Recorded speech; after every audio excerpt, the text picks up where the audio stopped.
के लिए बैठे तो विश्वामित्र को फिर भी चैन नहीं पड़ा और एक कुत्ता का भेष बना करके सारा भोजन खा गए। दूसरे दिन राजा हरिश्चंद्र भोजन करने के लिए बैठे तो एक बिल्ली का रूप धारण करके सारा भोजन खा गए। तीसरे दिन राजा हरिश्चंद्र फिर भोजन करने के लिए बैठे लेकिन फिर भी एक सत्य का भेष धारण करके सारा भोजन ले गए। महाराज हरिश्चंद्र ने उसी दिन से प्रण कर लिया कि भगवान यदि मेरे भाग्य में सुख नहीं है, राज्य पाठ नहीं है और ये भोजन भी नहीं है तो आज से मैं भोजन भी नहीं करूंगा। महाराज हरिश्चंद्र ने भोजन करना भी छोड़ दिया। 29 दिन बीत रहे थे जब वो नदी की धारा पर जल लेने के लिए गए थे प्यारे, और उसी घाट पर महारानी तारा भी जल लेने के लिए आया करती थी। महाराज हरिश्चंद्र की काया इतनी दुर्बल हो चुकी थी कि उस घड़े को भर करके तो रख लिया लेकिन उनके शरीर में इतनी सामर्थ्य नहीं प्यारे जो कि घड़े को उठा करके सर पर रख सके। इसीलिए आ रही है जैसे ही सामने आई कहने लगी है कि हे रानी तारा, मैंने इस घड़े को भर करके रख लिया है लेकिन मेरे शरीर में इतनी सामर्थ्य नहीं। हे प्रिय, इस घड़े को उठा करके मैं अपने सर पर रख लूं, इसलिए थोड़ा सा सहारा आप इस घड़े को दे दीजिए तो मुझे सहारा मिल जाएगा और इस घड़े को उठा करके मैं अपने सर पर रख लूं। महारानी तारा ने साफ इनकार कर दिया कि हे राजा, क्या तुम्हें इस बात की जानकारी नहीं है कि तुम एक बहकर के घर में कार्य करते हो और मैं एक ब्राह्मण के घर में कार्य करती हूँ। यदि मैंने तुम्हारे घड़े को छू लिया तो मेरा धर्म चला जाएगा, मेरा धर्म चला जाएगा। महाराज कहने लगे हे रानी, तुमने भी मेरा साथ छोड़ दिया, क्या तुम्हें ये जानकारी नहीं है ये तुम्हारा राजा है? महारानी तारा कहने लगी कि इस समय कोई किसी की रानी और राजा नहीं है, लेकिन मैं एक शिक्षा दे सकती हूँ। तो वो क्या बोली है?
क्या मतलब मैं घड़े को कैसे उठाऊं, लेकिन मुझे आज पूर्ण विश्वास हो गया है कि संसार में कोई किसी का नहीं है। मुझे सच ही कहा था उस वक्त ने कि कभी इस पत्नी पर भरोसा मत कीजिए। आज मुझे विश्वास हो गया। खैर कोई बात नहीं है महाराज हरिश्चंद्र ने जब संसार से सारी आशाएं छूट गई, अब भगवान के चरणों में पहुंचे। याद रखना भगवान का जो भक्त होता है संसार के मोहजाल से संसार के सभी साथी को छोड़ करके भगवान का हाथ पकड़ लेता है, भगवान उसको कभी डूबने नहीं देता। महाराज हरिश्चंद्र ने थोड़ा सा प्रभु का नाम लिया है और अपने घड़ा को उठा करके सर पे रख लिया। क्या जी? अपने सर पर उठा करके रख लिया है। महाराज हरिश्चंद्र के लिए काफी समय व्यतीत हो गया, भोजन नहीं किया था। देहरी में जाकर के एक ठोकर लगी और ठोकर लगने के कारण राजा हरिश्चंद्र जमीन पर गिर गए और ठोकर लगने के कारण वो घड़ा भी फूट गया। कल नाम का निकल करके आया, कहने लगा अरे भैया तू इतनी गागरे रोज फोड़ेगा तो तुझे इतनी गागर कहां से लाके दी जाएगी। उस समय देखिए राजा हरिश्चंद्र आज वो बन गए हरिया। ऐसा ही समाज में है आज। अगर कोई इंसान बुद्धिमान है, विवेकशील है, संस्कारी है और इसके पास यदि धन नहीं है तो गांव वाले क्या कहते पता है? आधे सर्दी आएगा कि मांडे की चवन्नी हट गई है। हाँ, और बिल्कुल हाथ मांडे जब बुद्धि 2 पैसा की ना है बात करे हुए तब को तमीज ना है। अगर वहां के पास पैसा है तो क्या करने पता है? अरे को उसके पास बहुत पैसा है, बुद्धिमान आदमी है, दिमाग से काम लेता है। हाँ, माइंडेड बताते हैं उसको। इसीलिए ये कलयुग है, अपोजिट है इस कलयुग में हर कुछ। महाराज हरिश्चंद्र के लिए एक कंबल दे दिया और एक हाथ में लाठी पकड़ा दी कि जाओ काशी में जाकर के प्रगट की रखवाली। महाराज हरिश्चंद्र काशी में जाकर के प्रगट की रखवाली करने लगे। एक दिन ऐसा आया कि एकादशी का व्रत ब्राह्मणी रहा करती थी। एकादशी का व्रत सतयुग से आज इस कलयुग तक चला आ रहा है। हमारी माता बहनाएं व्रत कौन कौन रहती है? जरा हाथ उठाना। कोई ना रहे तो किसी भी प्रकार का सोमवार मंगल बुध इतवार सोमवार कोई है?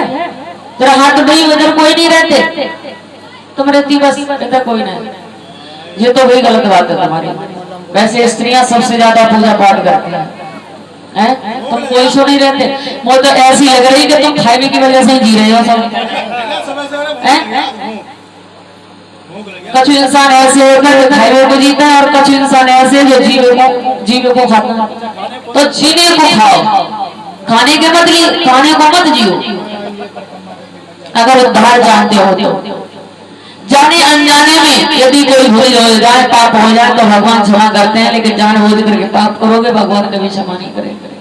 इसलिए मेरा ये कहना है हमारे ये भाई लोग हैं ना, ये तो व्रत नहीं रख पाते क्योंकि इनको काम ही बहुत सारे हैं। इनको व्रत रहना भी नहीं चाहिए क्योंकि इनको काम इतने हैं कि सुबह ही कहा कहते हैं वो कसारी कहते हैं का भाई लेके जानो इन्हें, फिर वहां गन्ना को बांधना है, चारा पाता काट के लानो है सब।